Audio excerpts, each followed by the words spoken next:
Guys हामी चाहिँ म कहिल्यै नआएको ठाउँमा आइपुगेका छौँ स्वयम्भूनाथमा। हरियाली यहाँको हरियाली फाँटहरू यहाँको बौद्ध बौद्ध भन्दा अलिक ठुलो रहेछ। हाम्रो साथीहरू नि आउनु भएको छ। हामी चाहिँ यो ठुलो यसमा घुमिरहेको छौँ। हाम्रो साथीहरू दाइहरू अनि भाइहरू सब घुमिरहेका छौँ। एकदम रमाइलो छ।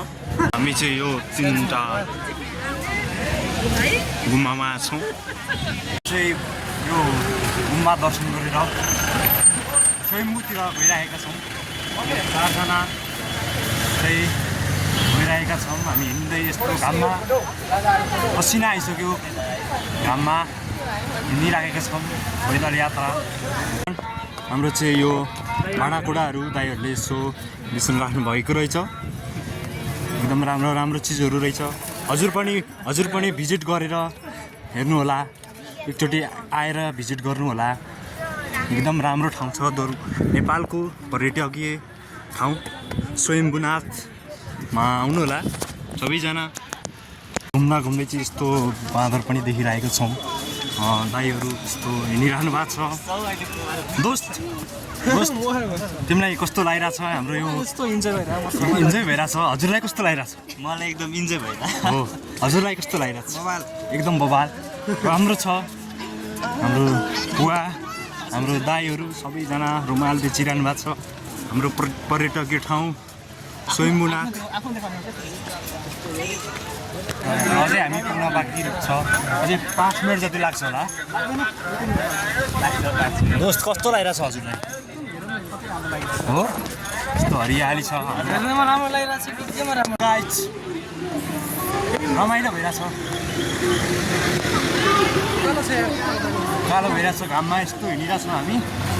हजुरहरूलाई कस्तो लागिरहेछ? हामी यस्तो घाममा पनि हिँडिरहेका छौँ, रमाइलो भइरहेछ।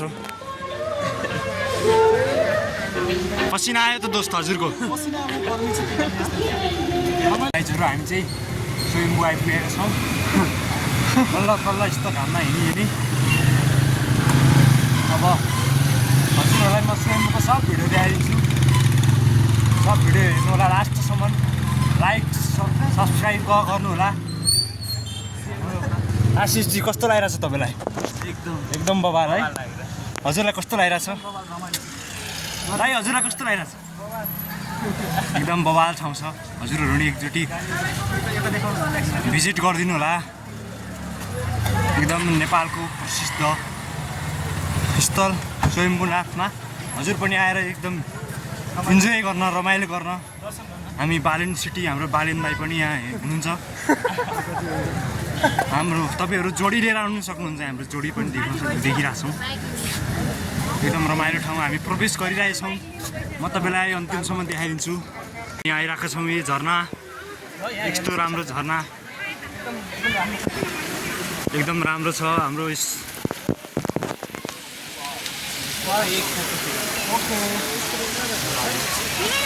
दोस्त एकदम बवाल छ नि है। यतापट्टि यस्तो दामी रहेको छ। हजुरहरू पनि आउनु होला। एकदम राम्रो झरना रहेछ।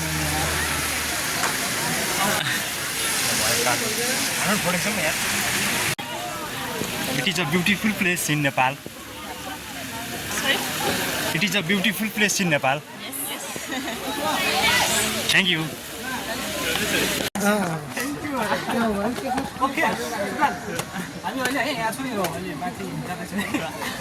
यस्तो हरियाली रहेछ।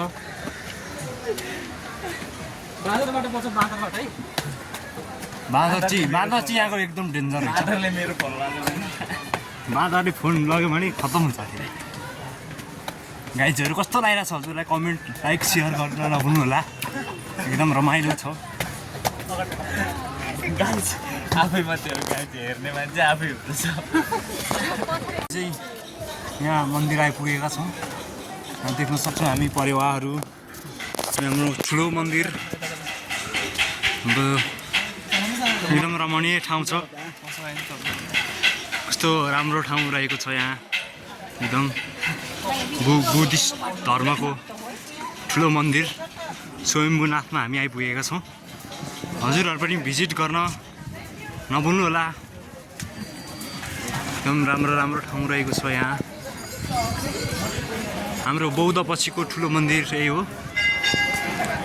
बौद्ध चाहिँ अलि योभन्दा अलिक ठुलो रहेको छ। यहाँ चाहिँ अलिक सानो रहेछ।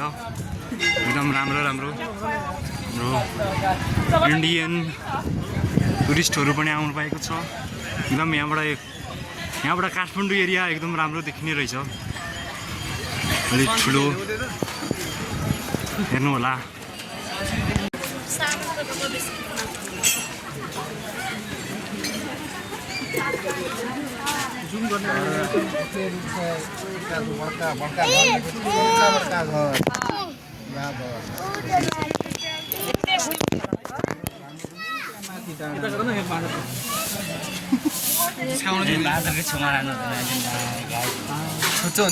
कस्तो लागिरहेछ हजुरलाई?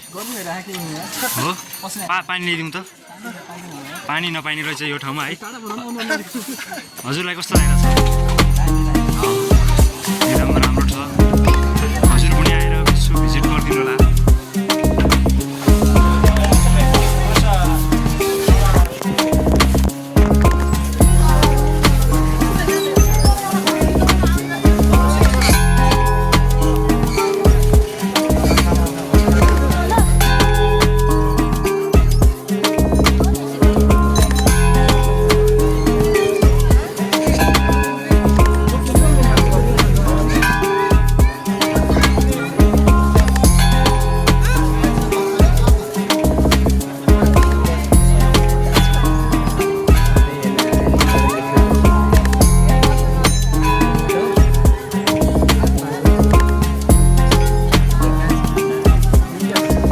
अब फर्किरहेछौँ।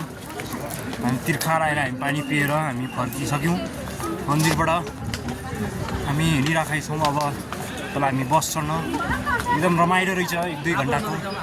1-2 घन्टाको यात्रापछि हामी हिँडिराखेको छौँ। हेर्नुहोस् एकदम रमणीय ठाउँ, एकदम रमाइलो छ। हजुरहरू पनि भिजिट गर्न नआउनु होला। एकदम रमाइलो लागेको छ।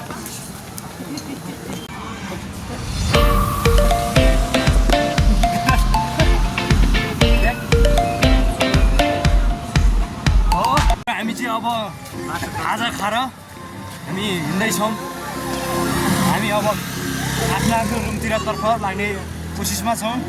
घामले हामीलाई कालो बनाइदिइसकेको छ। एकदम रमणीय ठाउँ छ। भिडियो हेर्दै जानु होला लास्टसम्म, अन्तिमसम्म।